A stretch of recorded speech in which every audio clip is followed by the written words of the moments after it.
Donc il n'y a pas d'avenir. Mais vous savez, le travail d'endoctrinement de l'Afrique a été profond. A été très profond. Quoi qu'on dise, il y a plein de jeunes qui rejoignent ces mouvements terroristes-là au nom de la religion. Ça, c'est une réalité indéniable. Si on passe à côté, on ne se dit pas cette vérité, on aurait échoué.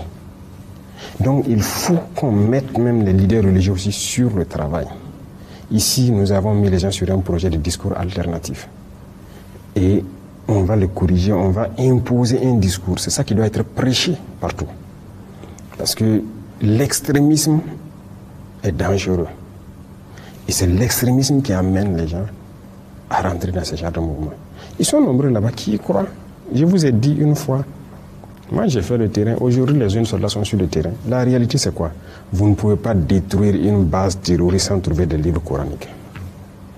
Pourquoi? C'est stratifié là-bas. Ceux-là qui sont là, qui combattent sur le terrain, ils sont nombreux qui combattent parce qu'ils croient que c'est la religion. C'est ce qu'on les dit.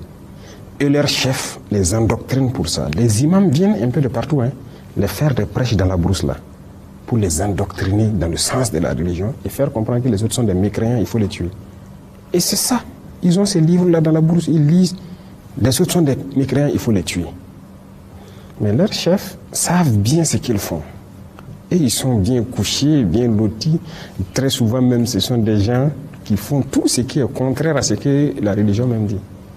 Vous allez les trouver en matière d'adultère, ce sont les champions. En matière d'alcool, de drogue, ce sont les champions. Et leur travail, c'est politique. Ils savent ce qu'ils font parce qu'ils sont tenus par les impérialistes pour détruire nos nations. Et ils sont bien lotis. Leurs enfants, leurs familles sont bien gardés quelque part.